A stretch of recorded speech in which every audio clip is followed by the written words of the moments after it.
and welcome back to the TVcast, the show where we talk about TV shows, or streaming shows, or whatever you want to call it nowadays, and we don't care about spoiling them, because that's the name of the game. It's a TVcast. It's a TVcast, but it's a spin-off of our original show called the Spoiler Cast. Yes. Where we don't care about spoiling movies.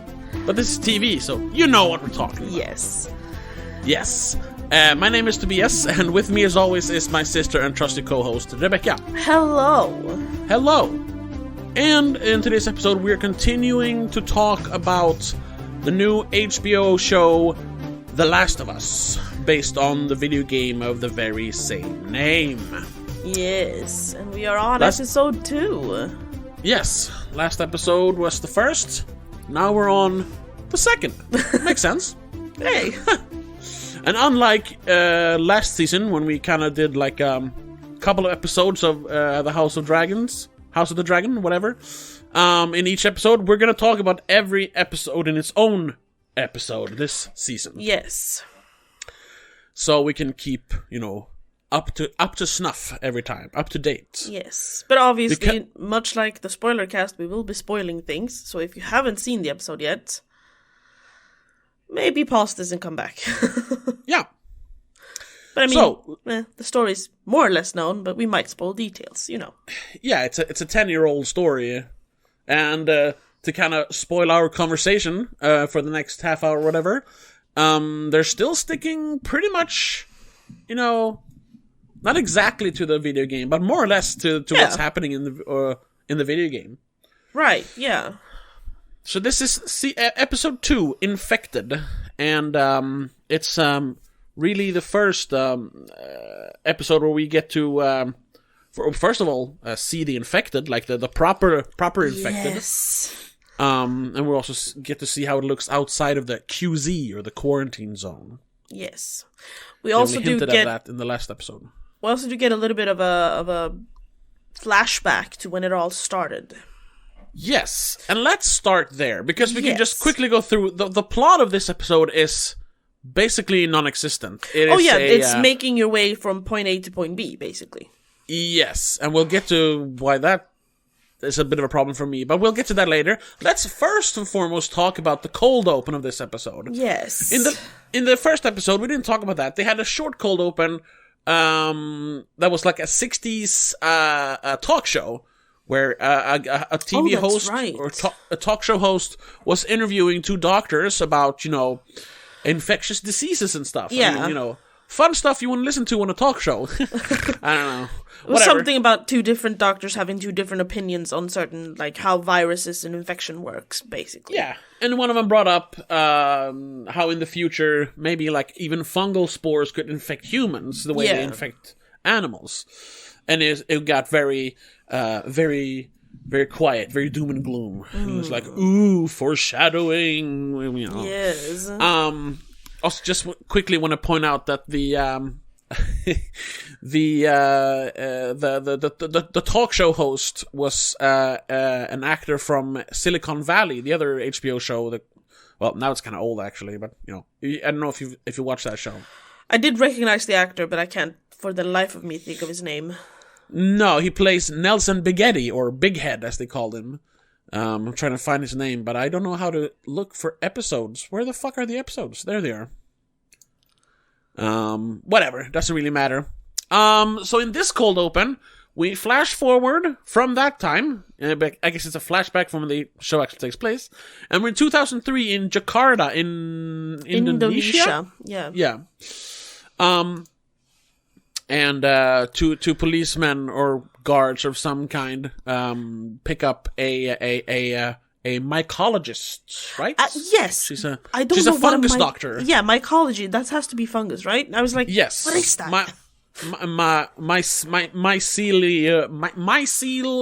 Mycology is the study of spores or fungus. Yeah, fungus, spores. That kind of swamp. That's what we call it in Swedish. Mushrooms. Fungus. Not just mushrooms. Yes. By the way, Josh Brainer played the talk show host. Nelson Bighetti from the The Silicon Valley show. Yeah. Anyway, and they're like, oh, you need to look at this sample we found from a woman, and she's like, oh my god, what has happened? She got bitten. She worked at some sort of plant where some grain or flour factory or something. Yeah, exactly. And so, it makes sense. Okay.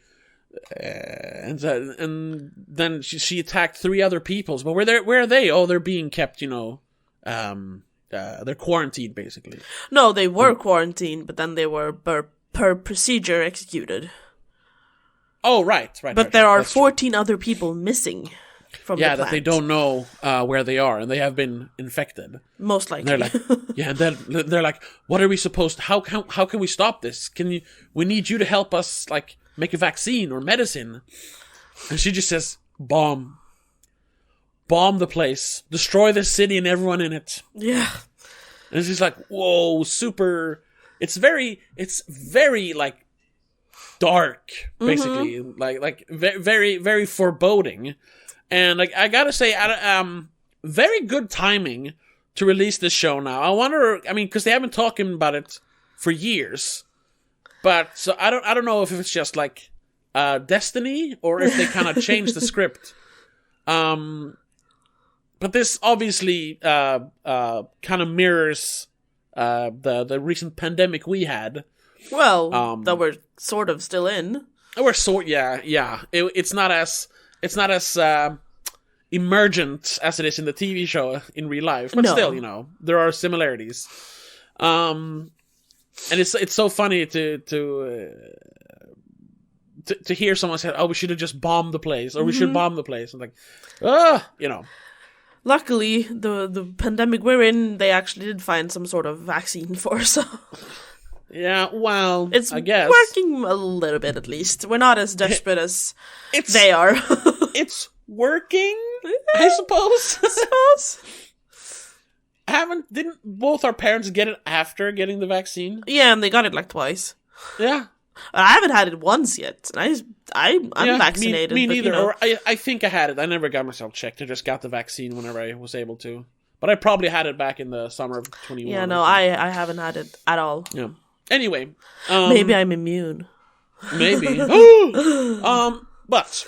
Yes. So this opening, this cold open, which I'm guessing they're gonna do. They're gonna keep doing that. Yeah, maybe not every episode, but at least a few more episodes until they've caught up with that. To catch up and to flashback show or flashback story. Yeah, and to like fill in some blanks, I suppose, because in the game we don't really have that information, do we? Exactly. We know very little. I think there's some hints about what happened if you look for like papers, Easter eggs and stuff. But therein lies a bit of an issue for you. An issue for me. Not really. Once again, it's a nitpick because it doesn't take away from the original story. But in the video game story, the reason for the virus has nothing to do with the story being told about Joel and Ellie. No. It's just an excuse to have them in this, dangerous world where they have to rely on each other and trust each other. Yes. And this just feels like, filler. It is a bit of a filler. But also, once again, like, I'm torn between it because I love that scene with the doctor saying, just bomb the city, bomb everyone in it. That entire, the entire thing and how they shot in the quietness and the... Yeah, I loved it. I loved it. It was great. I loved it. But I'm just sitting there like, but what's the point of it? Because... It's world building, basically. It's world building, but we know what's going to happen because the show flashed forward 20 years and we know that they failed. The only thing they do, connect them with in this episode specifically is when what she says is, bomb the city. That's the only way. Well, Ellie and Joel and Tess, they walk past a crater and Ellie goes, oh, so this is where they bombed the place? And they're like, yeah, but it failed. Yeah. In most places it worked somewhat, but in a lot of places it didn't work at all or something. Yeah, she said, it worked. It worked here, sort of, but in many places it failed. Yeah, yeah. And that's like, okay, but I'm wondering, how much time are they going to spend on, building out the world? Because it's not, at least in the video game. I know that, honestly, the video game and the TV show are separate. It's an adaptation. I understand that.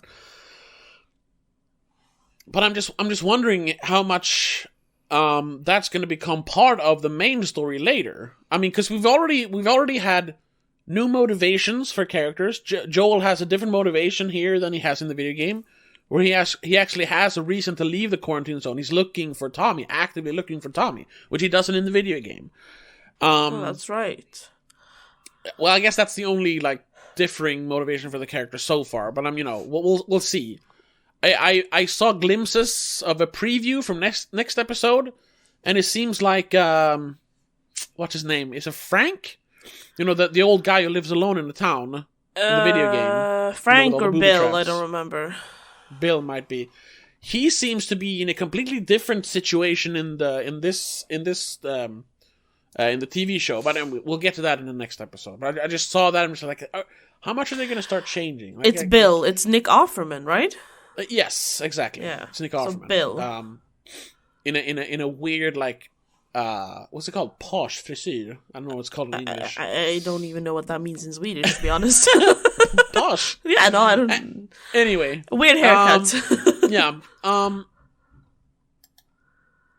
Where was I? Because once again, like we said in the last episode, you really don't need to change anything because the story is so well told.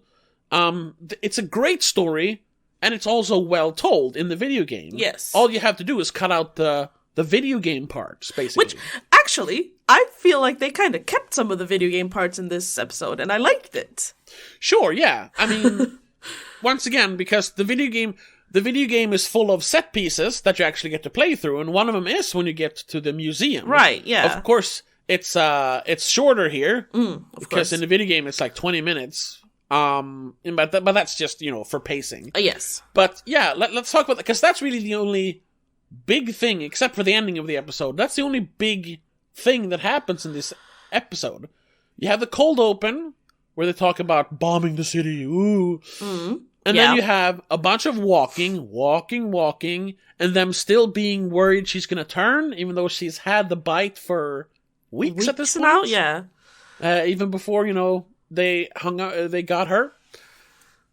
And then we have the situation in the museum where we get to see clickers. They don't call them clickers, but everyone who's played the video game knows that they are clickers. Yeah, we do have because the of the clicking noise they make. Yeah, they are blind, so they use echolocation and they have very sensitive by clicking. Hearing. Yeah. And yeah, I gotta say, it's partially because you remember how tense those encounters were in the video game, but also the way they set it up here in the show, that was extremely tense. It was so well made, that entire sequence of them sneaking around. Yes. And then they made a sound and everything just went to chaos. Shooting, stabbing, running, falling, getting bitten. Oh my god, what's happening? And then it just stopped. And it just went back to them sneaking around again. Yes. And it's just like in the video game where you make a slight mistake. Yeah. And you have to fight one of the clickers, but then you ward it off, and then you can start sneaking again, but then, you make another mistake. You step on something that makes a noise. Yeah. Oh, it's perfect. So kudos for actually capturing the feeling of the video game and not just the cutscenes from the video game. That was a great sequence. They do had another one of those in the hotel just before the museum, but they did a little bit different. Because normally in a video game, when someone has to go around to open the door, you get to play that person. In this case, they shoved Tess to go around and open the door, and you had a little bit of a character moment with Joel and Ellie. Yeah. Which is it was a nice way of still having that video game thing where you have to go around and open the door for someone, but also having it be about them specifically and not so much about Tess. Yeah. Even though we didn't really get much information there. No. It was an attempt. Yeah. But then, once again, nothing really happens. They talk about, and that's something that I don't remember from the video game. I'm pretty sure that's made up for this, that that there's a mycelial network connecting all the infected, like, underground. Which, that's how fungus works in real life. Like, it's the largest living organism in the world. Yeah. The mycelial network. Yeah. I think there's, like, I don't know if there's one in the entire world or if there's several, but they're, like, giant networks of roots and spores that can connect entire forests underground. So that's real. So it's cool that they added it here, because they've definitely, like, gone a step further with the whole fungus infection in this. The whole thing with the spores coming out of the mouth and everything, which is really gross, but also cool. Yeah, because I was trying to remember, is that a thing from the game? No, then they just bite you. So they've added that part, which I like, though. I liked it, apart from the one thing towards the end with Tess. No, that looked weird. I liked that as well. It was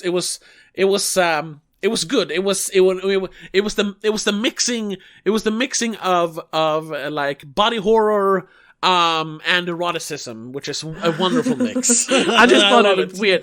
I mean, I was watching this episode, or most of this episode, on the treadmill at the gym. So okay. I had limited reactions because I didn't want to, like, gasp right out in front of everyone. Yeah. But I did react to that, and I did react to the first initial attack. I was like, Jesus Christ. Yeah. Which added to the excitement, to be honest, because then, your heart's already pumping. Yeah, exactly. You started running fast all the time. Almost. Hey, quick workout idea, watch horror while you work out. You start running faster. Yeah, I mean, that's the thing. There's, like, these, like, zombie the workout zombie apps chase. Where they're like, you're being chased! They're coming they're coming for you! Run left, basically. Yeah. Oh, now you can slow down. But there they are, run again! I've never tried it, but I've seen people use it. Sounds fun. Yeah. But then let's talk about the end, because that's another big thing, set piece in the video game. When they get the meeting point. Yeah, which they did cut down there, because there you have another encounter, not with the zombies or infected, but with raiders, or, marauders, whatever, bad guys, Yeah, not Firefly, not Fedra. Yeah, just random random people who want to steal your shit and kill you. Yeah, because it's a dog-eat-dog world out there. That was cut out completely, which I understand. Yes. No, I understand, because it just had a big action scene. It wouldn't be as impactful to have another one right away. No, but and I think they're trying to, like, introduce the threats separately and slowly instead of just mashing it all in the first episodes. Yes, I'm guessing, and this is maybe running ahead a little bit, but I'm guessing the first time we're going to get to raiders or marauders or whatever is when they get attacked on the road. The scene where they sit in the truck they get from Bill, and they're driving along some highway, and then they see a guy in the middle of the street, and Joel's like, no, this is not good, and they back up, but it's already too late, and they get stuck in a trap. Right. And then you have to fight them in this, like an arena setting. Right, yeah. I'm guessing that's going to be the introduction of, the outside. Most likely. Yeah. But we'll see. But that might also be, like, the next episode, the episode after that, so... I think it might be the fourth episode. Yeah. I'm guessing the third episode is going to be all Bill, and I'm hoping we're going to get to... That episode is going to be all about Bill and his booby trap town. Cause it's that's a right. Big part of the booby trap town, yeah. That's also where they introduce the pukers, or the exploding, bigger monster, which they hint at in this episode. Yeah, because she asks about him. And kind of jokingly, like, no... But she also asks about the ones who, like, see like bats, and they're like, but then we actually see clickers. So yeah. Hopefully they don't, like, shy away from showing all the different versions of infected, because that's fun, Oh yeah. Part of the... If you want to... That's world building, if something, to show that, yes. There's the longer evolution an infected is infected, it's, they evolve as infected. So yeah. But anyway, they get to the meeting place, Fireflies are not there for some weird reason. Well, turns out they are, but they're not alive. No, they've been killed because they say someone got infected, and they killed infected, and then they got killed themselves. I didn't really understand that. No, they started killing each other, and then just went into chaos, basically. Yeah, which is okay. Which feels weird because the Fireflies are supposed to be somewhat organized. So they should have, like, protocol in case someone gets bitten, you know what to do. Yeah. I guess unless that person hides it for too long, and then it's too late to handle it correctly. I don't know. Which we almost had with Tess. Tess, yes, because just like in the video game, she gets bitten when they are in the museum, but hides it until you get to the meeting place, the rendezvous. Yes. The courthouse or whatever it is. Yeah, I think it's something like that. And yeah, and they're like, oh shit. Just like in the video game, like, this is fuck, this is foobar, we're going back. She's like, no, we can't go back. Like, why not? And she shows, oops, I got bitten. Didn't really like the oops, it felt weird, but I understood it. I think that's from the game. From the video game. Because they had some video game dialogue when they were up on the roof. That was straight from the video game. When he says, I know it's... View. Yeah, and when he says, I know it's scary, and Ellie goes, that was scary, this is wood. That has to be from the video game, right? I don't know about that part, but the next part, when they stand there looking at the view, and she says, you can't beat that view, though. That whole exchange is from the video game. I don't remember the other part, but that might be. I feel like it should be. Or otherwise, it's a great line, to be honest. Yeah, once again, they really... I'm happy they're still managing to capture that kind of fuck you attitude that Ellie has without making it sound like witty, Joss Whedon dialogue, basically. Yeah. Because it's just on the edge, but it's not sarcastic or ironic enough. And it's not constantly, for Christ's sake, which is good. No, that too. And, yeah. Because in the first episode, they were leaning towards constant with her, because she was swearing every single time, and she had, like... No. It was just, okay, too much. But now they're reeling it back in a little bit, and it sounds better. It sounds more natural, somehow. And I'm happy about that, they are showing her as vulnerable. You mean Ellie? Ellie, yeah.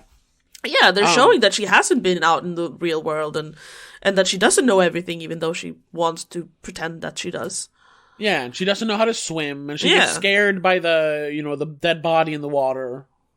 It's good to show that she's scared by every human. Dead body she runs into. Yeah. Actually. That she's not just, dare I say it, Mary Sue. Yes. Yeah. Which she's not in the video game, and that's important that they keep that in the TV show as well. Yeah. Yeah, they've done a really good job at keeping the characters as they should be. Yeah. So far. We're 2 episodes in, but so far. Yeah, but I saw somewhere, I think there's only going to be like 9 episodes. Yeah, I think so. Which is weird. Usually it's 8 or 10, but here it's 9. I don't know. Yeah, but we don't know. Episode 9 might be like, just as the first one is an hour 20 or something, so it's like 2 episodes almost. True. That's true. And we shouldn't jump ahead. I just saw that there's actually a thumbnail for that episode. It's just Ellie's face, but that kind of looks like the final frame of the video game. I'm just saying. That would be so good if they actually wrapped the story up after one season. See, I was thinking about that. Just random thought about the rest of the show. Because I remembered one specific thing from the video game that I really hope they put in, and it's the fucking giraffes. Oh yeah, I think they've already shown like a screenshot of that. Nice. I'm pretty sure it's going to be in the video game. Yeah, you need that. It's one of the greatest moments in video game history. Oh my god. Oh, press triangle to pet giraffe. Yeah, that's great. Maybe they won't. Oh, well, maybe they will pet him. I don't know. I just remember them being like in the distance. Yeah, no, they come up to them pretty close. That's right. That's right. It's a wonderful moment of respite from all the darkness. Mm-hmm. Yeah, I really hope they keep that. But let's go back to the last moments of the episode where Tess goes like, "No, you have to continue. You have to find the Fireflies and deliver her to them." Well, she actually says someone else though. She says, does she say Bill and Frank? Right. Yeah. Which is because it's introduced differently in the video game because they only talk about going to see Bill, which, thinking of it now, yeah, that's kind of dumb, actually. Because it turns out that Bill, of course, in the video game, when you meet up with him, I don't know why they don't mention it now that I think about it, but Bill's husband has hanged himself recently. Right. In the video game. You remember, I think he even or maybe he just mentions it. I don't remember. Yeah. But, of course, Joel and Tess wouldn't know that. So that, yeah, they should have mentioned Bill and Frank in the video game, but they only mentioned Bill, now that I think about it. So it makes sense that she would say Bill and Frank, because I'm guessing... Yeah. I'm guessing, that in the TV show, Frank is still going to be alive?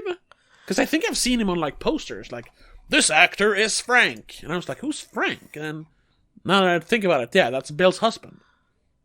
From the video game. Yeah, we do have a Frank. It's Frank, right? Yeah. He's in 3 episodes, played by Murray Bartlett, whoever that is. He's in 3 episodes? So I guess he doesn't die, maybe. Well, yeah, maybe he dies after 3 episodes, but he doesn't die in the next episode. No. Okay, well then that's another thing that they're unless changing. There's flashbacks or something, we don't know. Yeah, that might be true. Because no, she's only in 1 episode. I thought I read somewhere that Sarah's going to be in 2 episodes, but maybe I misread that somewhere. She might be another flashback, because that's the thing. They're going to continue with the flashbacks. And I don't know what I think about that. Like, focus on Joel and Ellie. Because that's where the core of the story is. Like, everything else it's the salad on the side of the steak. Nobody actually wants to eat that. It's dressing, you know? Yeah. It's, yeah. But anyway, back to what I actually want to say. She mentions, take her to Bill and Frank and they will help you to find the Fireflies. Or something like that. Yeah, they'll know what to do, basically. Yeah, and then she says, and maybe she says this in the video game. I don't remember. If she does, it's not really a problem. But here she says, like, do this, like, and like, help undo what you've done, or like, help us repent for what we've done, or what you've done. They hint at... Basically, do the right thing for once. Yeah. But it feels like they're gonna get to some point in the video game, in the story, in the show, where they're gonna get like, ooh, he did something despicable, you know. They do mention it in this episode more as well, because Tess does say at one point to Ellie, like, you don't know what we've done before. Yes. Like, you don't know all the bad stuff. Yeah. And so that's probably gonna be a thing that comes up every now and then until Ellie goes, what the hell have you done? Yeah. The thing is, in the video game, we know what it is. It's, you know, that he's basically a smuggler, a gun runner and a killer. Like, I mean, it's not one specific thing. It's just that he has found a way, you know, to survive by, you know, being a bad guy. We do know that here as well, though. Yeah, but that's what I'm saying. It feels like they're hinting at that, that one thing where we went too far or something, you know. And it's going to be a big reveal. Like, it's some sort of, like, semi-cliffhanger. And I don't know what I think about that. No, because it's kind of weird. We do know already that, like, okay, they keep smuggling things. They work against Fedra. They kill a Fedra agent on the way out. Don't they kill him? Yeah, he beats him to death. Yeah. Like, we know he's done bad stuff. We know he's a bit of a dark side or something. Yeah, and the whole point of the story is to slowly but surely, like, reveal that, but also to have him repent. Gradually, repent by helping Ellie and, like, warming up, becoming human again. Feel those feelings he hasn't felt since Sarah died. Yeah. That's the whole point. So, like, having this one dark moment, it feels, I don't know, it feels cliche that there's this one dark secret he has. Maybe it's just, you know, maybe she just hinted at, you know, all the crimes they committed, but it feels like there's going to be a big reveal later on. When you put it like they did, it does feel like there's a reveal coming. Yeah. Which doesn't make sense. That feels, it feels forced, especially with what I hope is going to be the end of the story. With the hospital. Yes. Because that's when we get to see the true darkness in his character. Yeah. I don't want to spoil that too much, even. You know, No. We'll get to that We'll get when that episode gets here. Hopefully in the end of this season. Yes. Or in the end of the show. Yeah, we'll see. We'll see. I want to talk about a specific thing. Because in the first episode, we mentioned that like all the sets and all the CGI and all that looked fantastic. Yes. In this one, I had moments of like, that's a shitty green screen. Really? Specifically, when he says, when they talk about, when they're in the hotel, and they're like, well, we're gonna have to take the short way, and he goes, museum, and then they cut to them walking into the museum, basically, or like walking up to it. The angle, it's at like almost 29 minutes, I think, in the episode. The angle of it, and how they like walk into the frame, just looked like a weird fucking green screen shit. Huh. Yeah, I gotta say, just like you, I didn't watch it in the most perfect of circumstances. Yeah, no, I rewatched certain moments on my computer screen, which is a little bit better at least. It's bigger. Yeah, I watched it on my phone in the lunchroom. Yeah, on my phone on the treadmill. Yeah.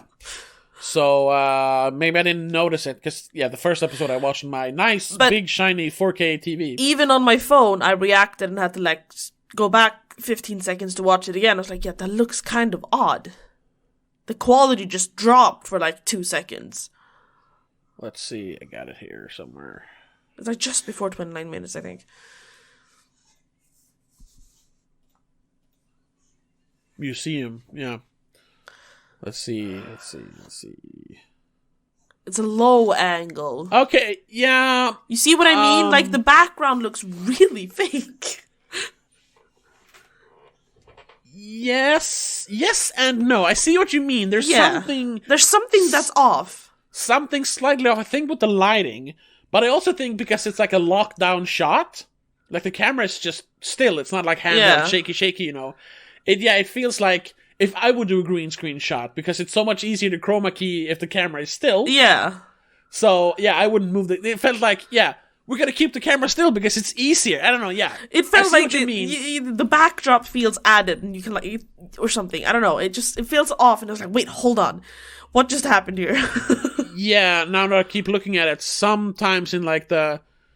it's the wide shots, basically. The wide shots, it looks a little bit bad. I'm wondering... Because it's so popular right now, at least with like all the Disney Star Wars shows, I'm wondering if they used the volume to shoot this show, or if it's all green screen. You know, the volume of that room, you know. Yes. Where they can like project backgrounds instead of having green screen. Because there were a few shots when they exited the hotel that I was like, ooh, this is obviously a big green screen shot because you see all the buildings and everything. And then you see a couple of real set pieces, you know, the little cars in the foreground. Yeah. I'm like, it's like you can kind of see where the green screen seams are, basically. Like, this is the real stuff, the little street that they made, and the lamppost and the car, and there's the green screen. Okay. Yeah, pure background, basically. Yeah, and, that's fine, because you obviously can't destroy the whole town or city. Yeah, of course. But maybe it's the lighting that's different or something. I don't know, something is off about it. Hopefully it's just... these random shots, and it didn't because it kind of felt claustrophobic even though they were out in the open, like, they're in a room, a green screen or volume room. I don't know, it didn't bother me, but if I'm gonna nitpick at something, it was that. But that I reacted to it was weird though, because I normally don't really react to stuff like that. Yeah But other than that, every inside shot was still phenomenal, and oh my god, please tell me that the clickers are makeup and not SFX. I think they were CGI in a couple of shots. But then the big, like, when they attacked them, it was obviously people with, like, fake rubber fungus on them. Fungi. Yeah. Which looked cool, but it also looked, in just one or two shots, it looked a little silly. They kind of looked like Power Rangers monsters for a second. Yeah. Because of the big head, You could tell that that's not a real head that's been split open by a fungus. That's like a fungus helmet on an actual head. It looked a little too big, you know what I mean? Yes. But that thought quickly disappeared from your head because of the tension in the scene. Mm-hmm. So they worked around the kind of obvious foam rubber head thing. and made something great with it. So yeah, because even though they're like slow walking and zombies and shit, they used perfect angles and like viewing them through glass and stuff, keeping them out of focus. It was so scary. It was so well tension. Made. I loved it. Yeah, I loved it. Fantastic. However, getting back to that a little bit before we wrap it up here. Yes. Like we said, not a lot happened in this episode. No, this was literally minutes, and we don't get a lot of anything. We get a little bit of flashback story, but we already know where where that's going. So why do we even care? Yeah, we get literally like 2 minutes of like, not even that, but Ellie asking questions to Joel. He's like, "No more questions," basically. Yes. And the rest is sneaking from clickers, and the final explosion at the rendezvous point where Tess sacrificed herself. The thing, so, what this not is, a lot happened. What this episode is it's the Tess episode without having it too much Tess centered, because we do get a little bit about her. We get about her being like desperate almost to get out of the quarantine zone, and even though she gets bitten, she wants Joel to continue with his life in a good way. We get to see a little bit about what she cares about, really, even though it ends up with us not having her anymore in the show. Yeah, now she's out of the show, so it was like, okay, well, we gotta kill you, so let's tell the viewers a little bit about you before we kill you off. Yeah, which is weird, but I can understand it. Yeah. Also, since they are following the video game pretty closely, I think it was a weird place to end the episode with the explosion and then basically just walking away. Because in the video game, they get out of the meeting place. Tess sacrificed herself to stop the raiders. It's zombies or at that the point, clickers in this one. Yeah. No, it's regular infected. Oh, right. Sorry, yes.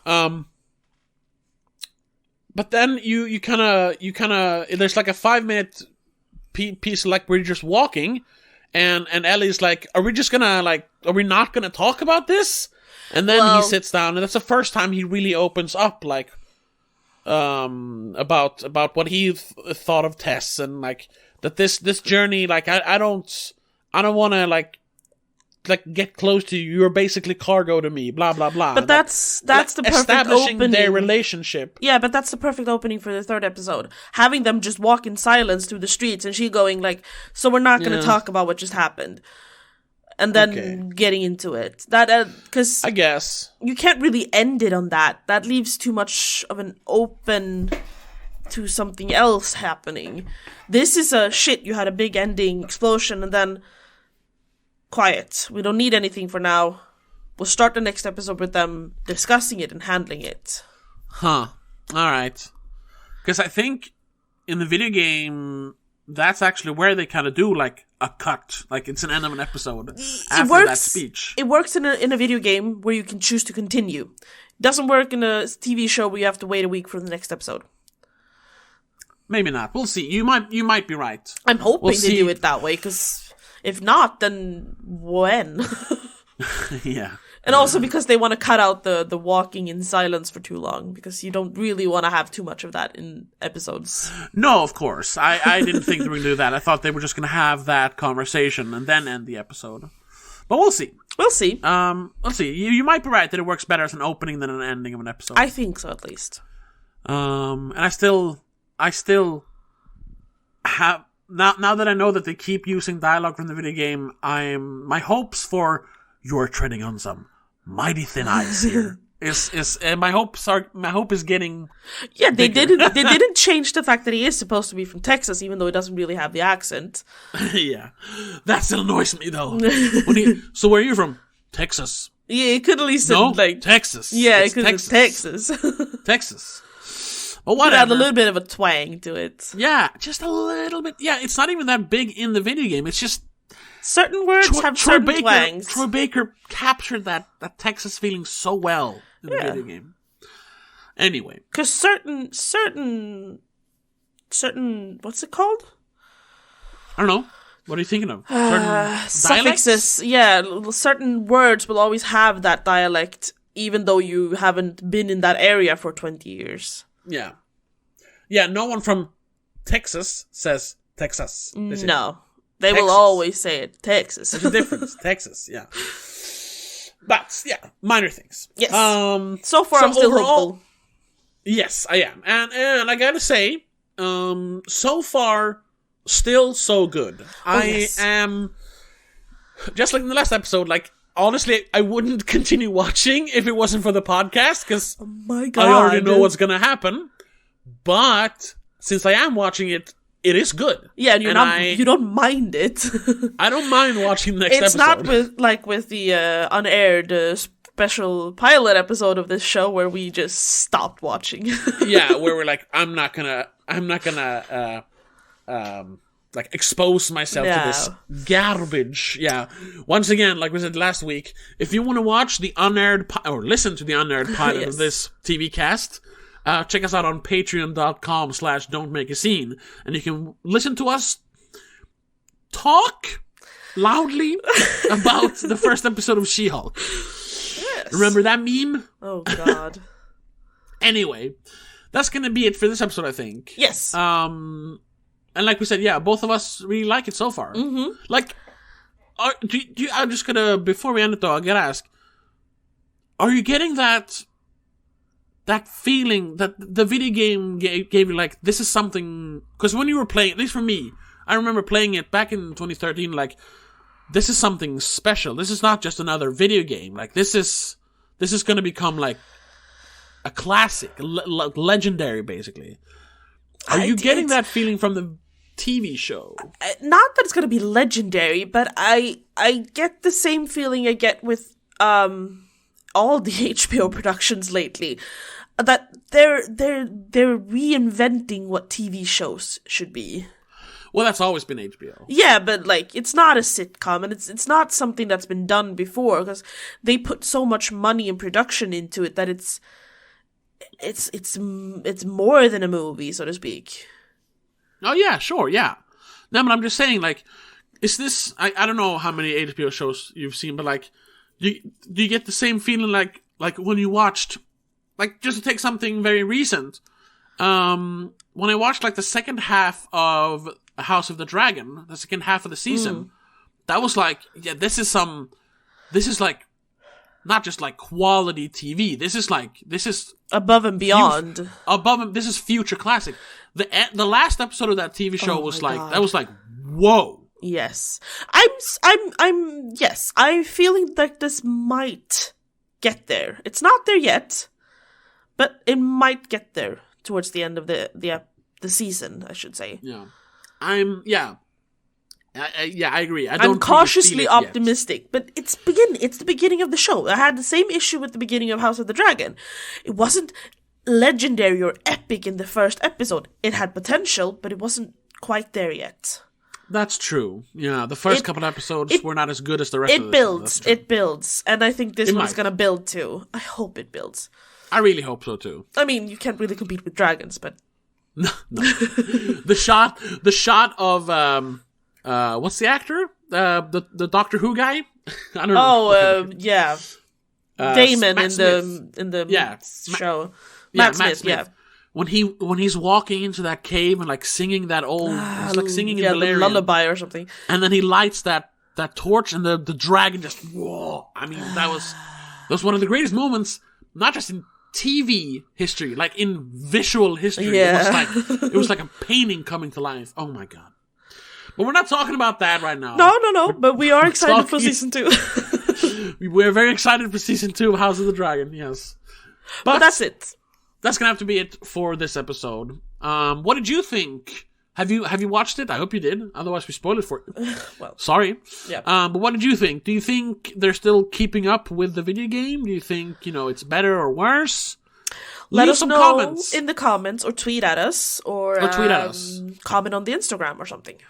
Yes, all our links are down below in the link tree. Yes. And like I said before, if you want to, listen to some exclusive episodes, get early access to my other podcast, the Nicolas Cage podcast, Check us out on patreon.com/don'tmakeascene, and you can support us in our independent podcasting adventures. Yes. But we will see you in the next episode next week. And until then, have a good one. Bye. Bye. The TVcast is part of Please Don't Make a Scene. It's produced and directed by Tobias Vedén, hosted by Tobias and Rebecca Vedén. Executive producer is Annika Vedén and Laura Kinney. I also want to give a huge shout out to all our patrons over on patreon.com/don'tmakeascene. Laura Kinney, Mom, Dad, Danny Del Gaiso, and Mac and Mom.